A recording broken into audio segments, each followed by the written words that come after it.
Hello, everybody. Marty McConnell, the Off-Grid Gecko here. I'm doing a couple things different today. I'm using my phone to record video. Probably not the best idea in the world. Bug.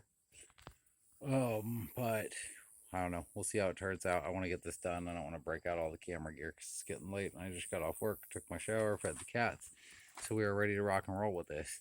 But you don't have to see a lot today because we are going to be talking about something a little odd. We're going to be talking about the history of Neolithic people, lithic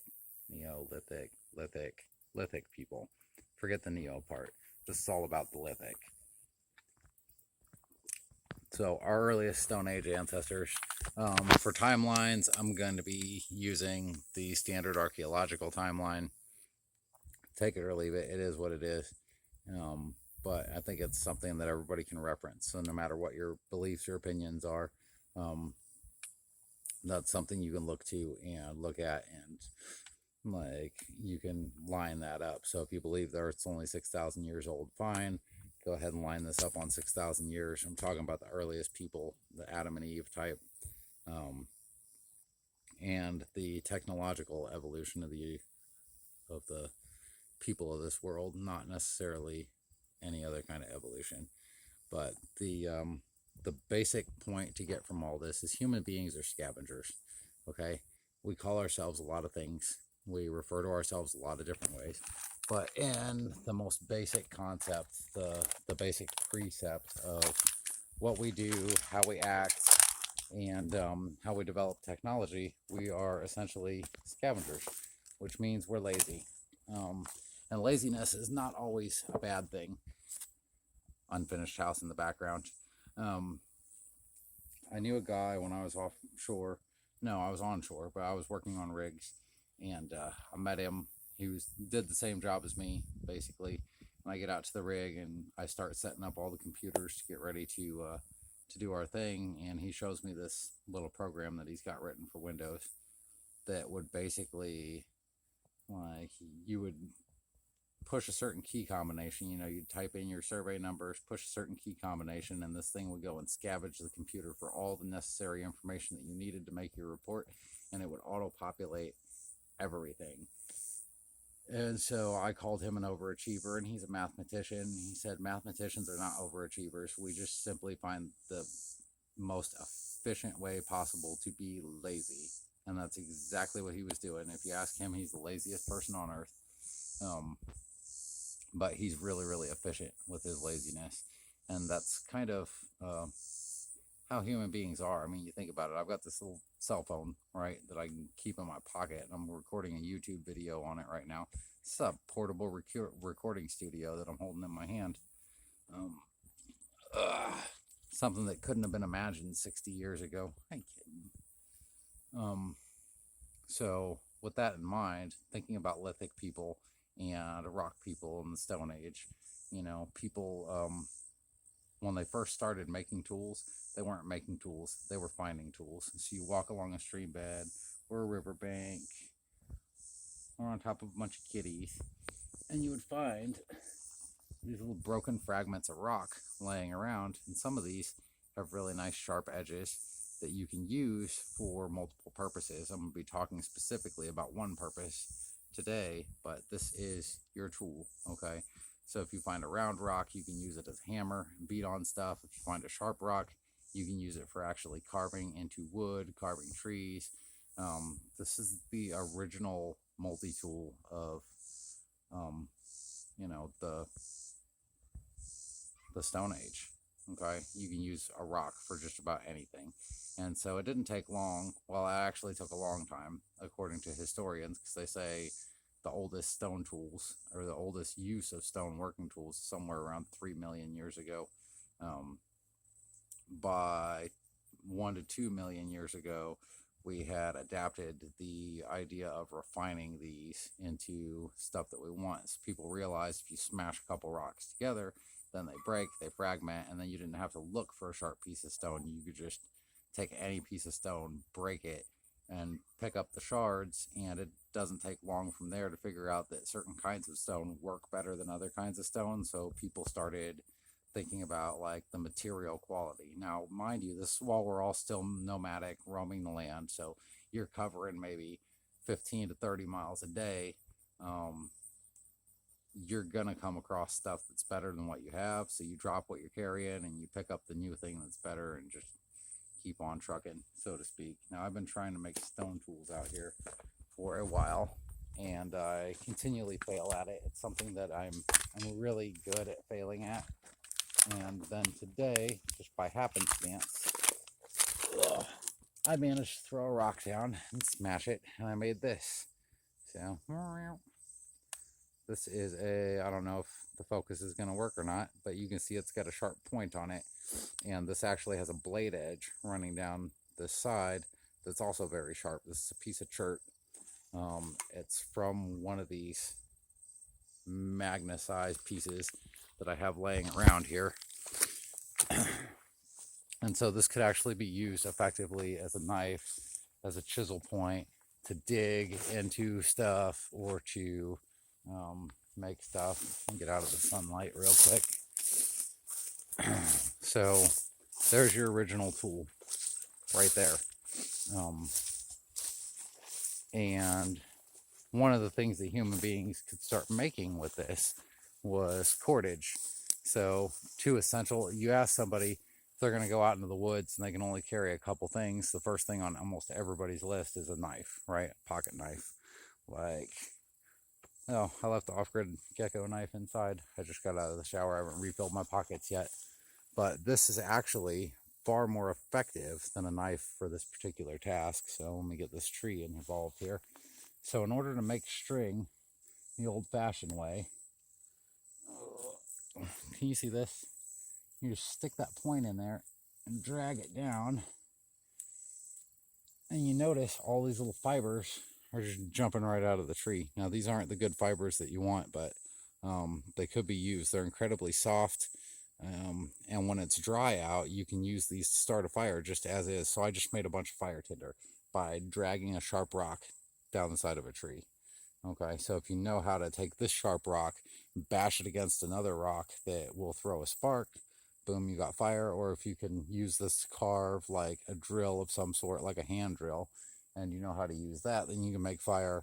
So it's not a particularly easy way to make fire, and I would definitely recommend a Bic lighter first, but I haven't damaged the point on this at all by dragging it down that tree. You can see there's a little chunk missing off of the very tip that broke off a little earlier, but for the most part, this thing still works, and it works incredibly effectively. So I'm going to carve another little strip here.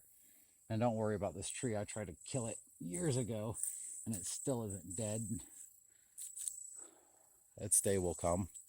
And then we can get a couple cuts in here. And what I'm shooting for is to get at the inner bark of this tree, because you got all this random top bark here and all these little fibery pieces, and you can see here right there, boom, boom, boom, boom, boom, more fire tinder. I mean, you can make a bird's nest out of this in a heartbeat. It doesn't take very long, and when this stuff is dry on these junipers, these red cedars, like, it's just incredibly easy to get dry material to burn. I do have a lighter in my pocket, so maybe I'll demonstrate that and see if I'm just talking crap or not. Look, it just spontaneously combusts. Okay, so if you want fire tinder, that's one way to get it. Find one of these useless cedar trees and go to work with a rock. That's something, huh? So the other thing that we're looking at here, and this is going to be a little hard because I'm holding the camera with one hand, I can't really dig in. So when you're looking for a stone tool to use, you want something that you can actually hold. Now you notice I got my finger wrapped around here at a certain point. That's not based on my preference, that's based on the rock, because if I hold it like this, it won't cut me. If I hold it any other kind of way and try and use it, I'm going to get cuts. But I'm going to just go ahead and start digging this out here. Oh, I messed it up. Wish I had something to set my phone on. Let me just dig in and angle real quick. So this isn't going to be a perfect explanation of this. You see these little white fibers sticking out the end? That is the inner bark of the tree. So you got this outer layer of bark, and then you've got that inner layer of bark, and behind that you've got the cambium, which is more of a tan color. and you can actually eat the cambium, though I wouldn't eat it off of this tree because it tastes like crap off of a cedar. But you can basically run this little knife down here and just peel this stuff back, and then you can get these little white fibers, which are known as bast. Okay, so you let these dry out a little bit, and you can use them to make cordage and rope. Sorry, the bast is the light part. And then if we're looking real close, if I can dig out here, look, all these, can you see? Yep, look, all these little fibers. Okay, you can dig these guys out and basically just strip them out of there, and you can pull off fairly long fibers if you're working at this with more than one hand and you're not holding the camera. But if you dig down too far, you're going to get to this next layer here. Oh, God. Okay, and as you might be able to tell, these are pretty strong. You can actually use these for string without weaving them. And then right in there, we've got that darker tan color. That's the cambium, so that's not really good for string, but on some trees you can actually eat it. But yeah, you can get these long bast fibers, dry them out a little bit, twist them up, make them into string, or look how flexible these are. Okay, I can bend this all the way around my finger and wrap it, and it doesn't break, it just flexes. So by themselves, these can be used as cordage in an emergency situation. And that is one thing I didn't realize while I was working on Mr. Wigwam over there, was how easy this stuff is to get. So that's something that I'm going to be taking into consideration from now on. Now, you can also get bast fibers from plants. This one right here is a Lespidosa. And they're actually a little bit annoying. They have these little 3-leaf compound deals. That actually makes a really strong fiber, and it's fairly easy to tear apart and deconstruct. But using plant material, I mean, you really want to dry it and red it and do all this other stuff to it, all this processing, and you can get good fibers out of it. But why? Why bother when you can pull bast out of a tree with a freaking rock? So that brings me to my next point, and I'm definitely saving this tool. This is for the record books right here, my first useful stone tool that I made just by smashing a rock. So we're going to go inside here, and I'm going to talk about what you do with these bast fibers if you want to kick it up a notch. This takes a little longer, but it leads into another discussion of, in a post-apocalyptic shit hit the fan type scenario that everybody loves talking about so much. You know, our Paleolithic ancestors had to scavenge for whatever was laying around in the woods. And so that's where survivalism comes into the whole picture of off-grid and shit hit the fan and prepping and all this stuff. I'll sit you right there for a minute. I'll move this out of the way. Ooh, sorry about the lighting. Maybe I won't move. It's going to be in the way no matter what. So, they had to find stuff like this to use. Okay? In the modern day world, we don't have to find stuff like this. You can find little scraps of iron, you can find sharp plastic bottles, you can find broken glass bottles. Like, there are tools everywhere that are readily available to you. All you have to do is go out there, find them, have a little ingenuity, and figure it out. So instead of collecting bast fibers from trees, if you want to make a type of string, you can actually make it with little strips of plastic bags. So you go to Walmart, and they have to wrap everything in plastic, and then they take all those plastic boxes that you buy your stuff in, and they put it in a plastic bag, and then they double bag it, and then they, put all that in your shopping cart, and you're left over with all this damn plastic that is pretty much useless because it's so thin. But by utilizing a basic weaving technique for making cordage, all you have to do is cut off some strips of these and just utilize this twist technique. So I'm gonna start by twisting both ends of this. Okay, and normally you would take like one piece, twist it up, and then kink it so you get a little loop on the end like that. Okay, can't see it real well, but you can kind of see it. how it's just twisted together on that end. All right. So how you do this, once you got that little twist going and starting, you'll have a twist on each end of the little string, and you just take your right hand or your left hand or whatever if you're left-handed, and you can do this either way, but I just prefer right hand twist. So you twist it to the right, and then you just grab that other piece with your finger, flip these over, and this hand is basically just holding everything in place between your finger and your thumb. And then you twist this guy again, reach over, grab it, and you just repeat this process. And when you do this, the cordage will bind itself just like a piece of twine. Okay, so the tension that you're putting in here by twisting is what keeps the thing from unraveling.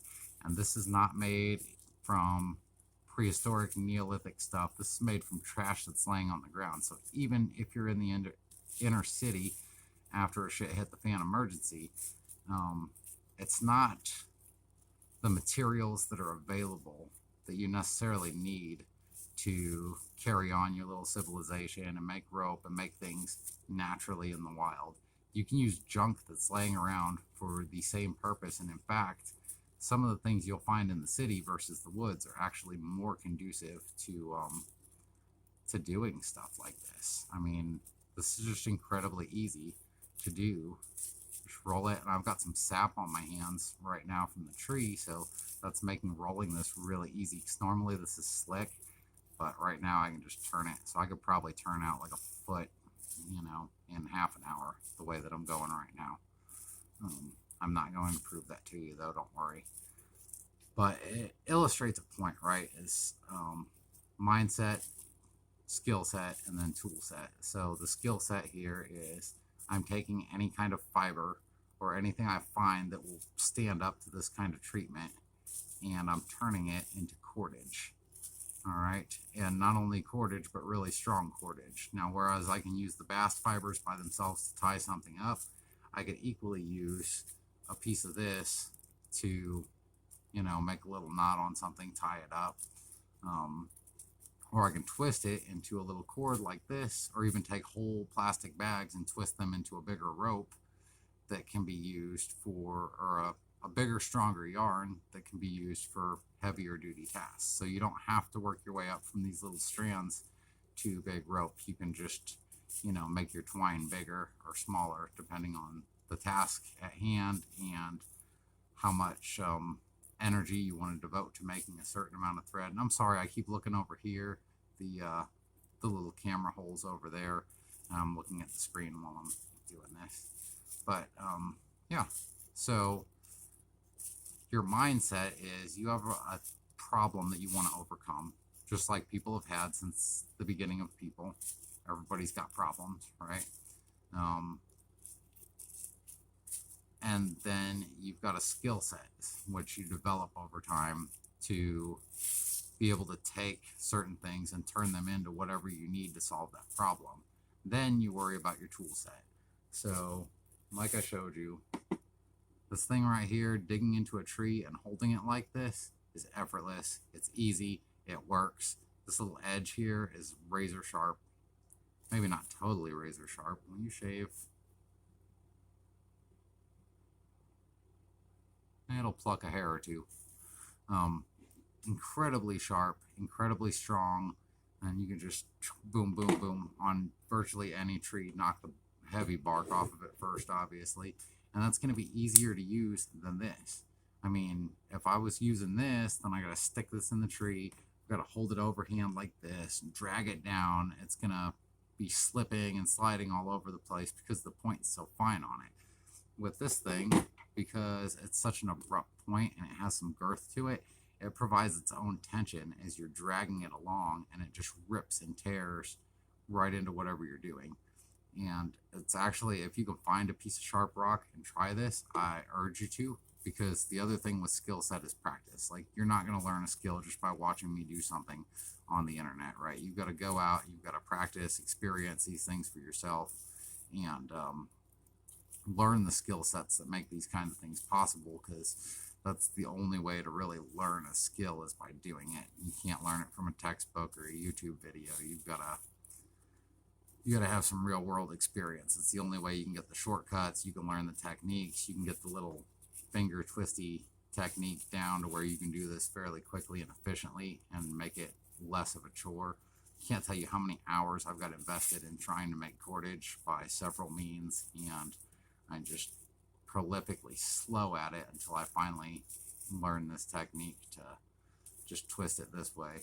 The old way that I would do it, I could get several inches fairly quickly, but after that, I'd come to a standstill. This way, I can sit here and just work on this without even thinking about it. It becomes second nature. So until my hands start to hurt, I can keep doing this for a while, and I've already made several inches of cord just while I'm sitting here talking. So there's that. And of course, another cordage skill. Since I'm talking about cordage, I'll go ahead and throw this in. When you get to the end of one of these, you want to make sure they're different lengths on either side. You just pretty much put this guy in there, roll it up in there as tight as you can, hold it in place with your fingers while you're twisting as best as you can until this part is squeezed into the weave. And then once that happens, that's not coming out, and you can just continue on making cord. So you could make this length of cordage any length that you want. When it gets past a certain length, and these are all these little dangly bits hanging off, that's all part of where an extra piece was woven in. And then you can start winding it up and holding it basically like that as you go. So now you're making a spool of thread instead of just a short little sliver. And this is the advantage to making thread, right? Is because it's not dependent on how long those fibers are. So it's not dependent on how long one sheet of plastic is or how long one bast fiber is. You could just keep on splicing in new pieces as you go until it's as long as you need it to be. So that's the advantage of making cordage and rope by twisting.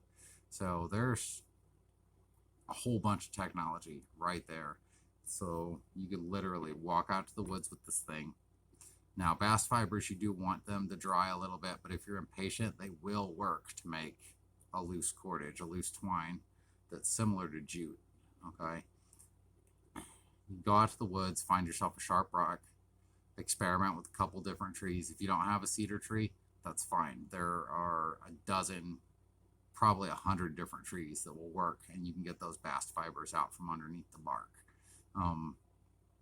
As long as you figure out where that cambium is versus where that bast is. So the bast is usually going to be a very light color. The cambium is going to be more of a cream, yellow, orange. You get that little layer out and you peel it out, and it's usually somewhere between 1 millimeter, 2 millimeters thick, so it's not small. And then you can start making cordage. So you have the two basic primitive survival tools ready to go at a moment's notice. You know, just walk out in the wood and start making cordage. Now, cordage does take a while to make. I mean, this is about an hour worth of work to make a couple feet of this. As you get more proficient at it, you'll be able to do it faster. If you can use these little tools to make a little jig to do it for you, obviously that's going to make things easier. And if you're in the city, again, there's going to be plenty of plastic laying around. You can just dig into it, try and figure out some way to take a shortcut. Okay. If you're in the woods, you're probably going to have to make stuff out of sticks and wood and other rocks. So being out in the woods, and this one of my things with this whole bug out bag idea, is not necessarily easier than surviving in the city. Okay. That's a dangerous mistake that people make in their heads. There are times when you do need to bug out, like for a hurricane or something, but for the most part, you're in an area that's familiar to what you know. Sometimes it's best to stay put, or at least hang around the area, not just go marching out into the woods, assuming that you'll be able to find all the bugs and beetles and deer and elk and whatever else that you can get your hands on. You're just going to be living happy. Probably not, because you don't understand the mindset necessarily. Some of you do. But the mindset of a survivalist thinking versus the skill set, and worst, all the tools. Like, we're overrun with consumerism now. We can get anything we want on Amazon pretty much. So we think we get all these tools and we go out to the woods, that paracord's going to last forever. You're probably going to burn it up in about a week. So what do you do then? You need to make cordage. what do you make it from? And if your first time trying to make cordage is when you're in that situation, it's not going to be good. Okay, it's going to be incredibly frustrating, and the demonstrations online and the reading material doesn't really show you how. Like I just showed you with the tree. I mean, is it that hard to take a couple pictures and put them on your website to demonstrate this to somebody? That's why it takes so long to learn these skills, because the people that are advocating them, right, are trying to figure out a way to charge for that knowledge instead of just giving it to you. Knowledge that everybody knew thousands of years ago and anybody could utilize. This is getting really long, so I'm going to go ahead and shut up there, but I'm going to have more primitive survival stuff like this going on, and you can learn as I learn, because I'm no expert on this. I do a lot of reading, and I also do a lot of experimenting, playing out in the woods, and I'm trying to build this this little wigwam thing. First day of building did not go so well, but I basically walked out in the woods with just a hatchet and an axe and said, you know, I'm going to build something. I'm going to build me a little shelter. And then it got late, and there were other problems in situ, and one of them had to do directly with cordage. So that's going to be it for today's video. I'm going to shut up. I'm going to get out of here. You guys stay tuned. Keep watching. If I've already made more videos, go ahead and click on another one. Like, check them out. I'm doing all kinds of neat, interesting stuff out here, and I'm trying to give this knowledge as I acquire it, right? So we can all learn together, because I'm not one for hoarding knowledge. I think hoarding knowledge is stupid. These are skills that every human being has known since the beginning of time until about 200 years ago. And it just saddens me that we've lost all this data. So if you know some of these skills, or you can point me to really instructive videos, I'm always down for that. If you want to leave a comment on anything else, or there's anything you'd like to see, leave a comment on that. Hopefully I will be doing a flint knapping video soon for making these a little more refined and trying to, you know, create the shapes that you're after, rather than just getting lucky when you smash a rock. But there are complications on that front as well. So until I get it all figured out, at least to a decent skill level, then I'm going to refrain from doing that video. But until then, I love you all, and stay tuned. Don't forget to subscribe if you like this video and you want to see more of this shit. And I will stay out here in the woods, and I will keep playing with the trees and figuring out other neat little life hacks that can help you both in the city or if you're out in the woods. I'm trying to relate this to both categories, because if you're in the city and you can't just go to the park and start carving up trees, the local law is not going to appreciate that one bit. Anyways, this is Marty McConnell signing out. Thanks for watching.